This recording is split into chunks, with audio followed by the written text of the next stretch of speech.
My Donald Duck collection is not extensive.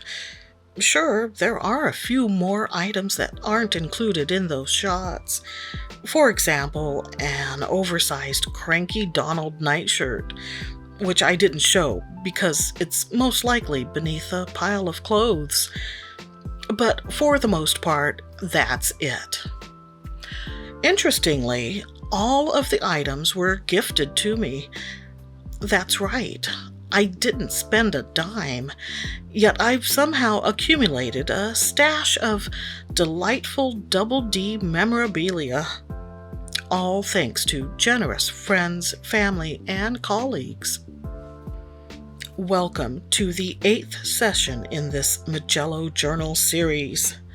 It's been nearly a year since I first got my hands on Mijello's set of 34 single pigment watercolors from their Mission Gold line. Since then, I've periodically selected one of the colors to swatch, mix, and paint with in my 100% cotton, cold-pressed B watercolor journal.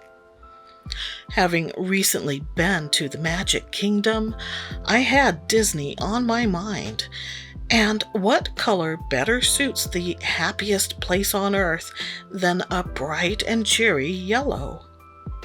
So this time I went with PY154, commonly known as benzimidazolone yellow, and what this brand calls permanent yellow light.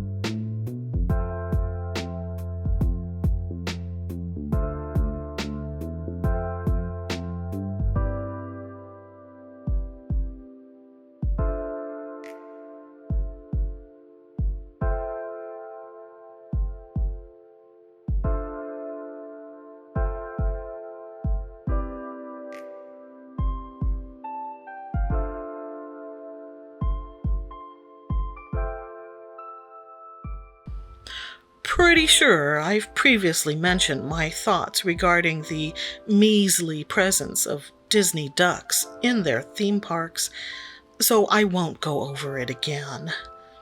Instead, let's talk about the art process.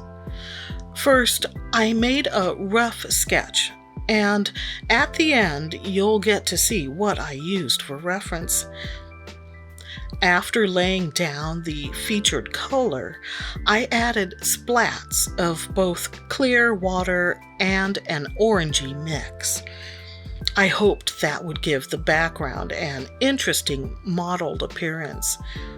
For the beak, I darkened the yellow with a touch of red, then reversed the proportions for his bow.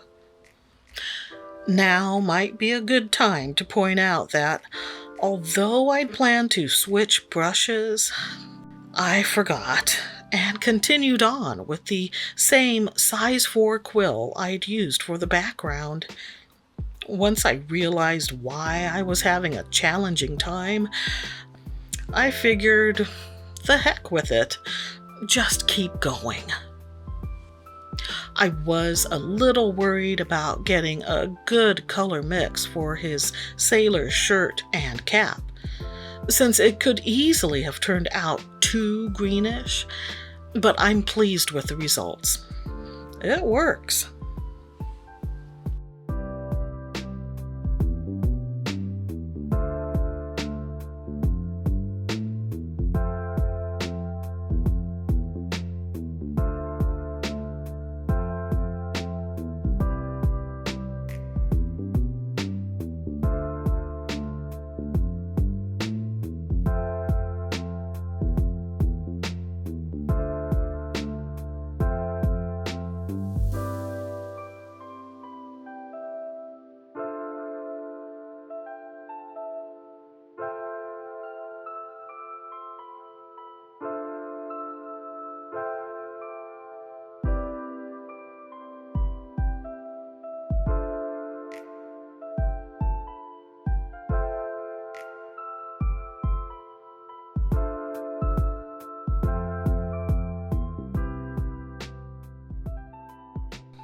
I'm usually happy to do my line work with fine liners, such as the Sakura Pigma Microns or Faber-Castell's Pitt Artist Pens. And more recently, I've been playing around with fountain pens for my line and wash pieces. But there's a special appeal to brushed ink work.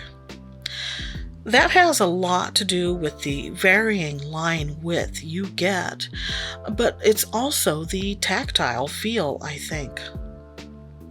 Normally, I would choose a smaller size, but I figured this number 4 round brush would add a nice cartoony pop.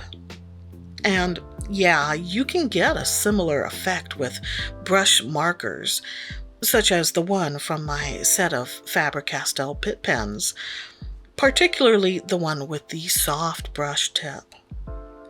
Unfortunately, I don't have many in that style, but I've had my eye on a multicolor set for a while now, and it's on my wish list. The ink is Monteverde's Black Documental ink.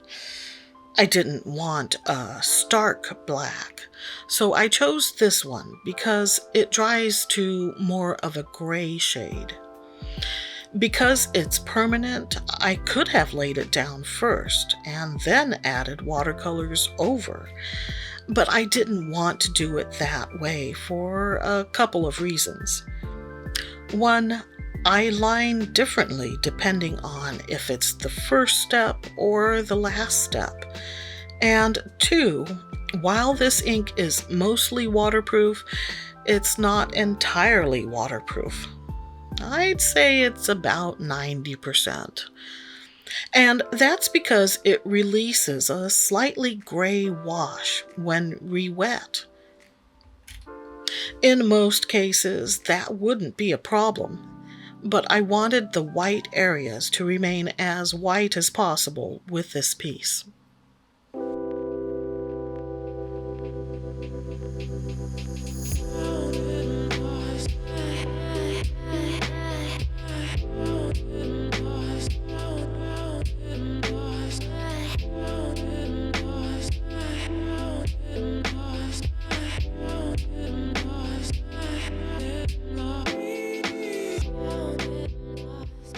I'm happy to share this bright and cheery, if slightly glowery, piece with you. It's just the thing to low-key put me in the mood for spring, because I was beginning to annoy people with my spontaneous singing of "Don't Stop Me Now." And by people, I mean producer Mike.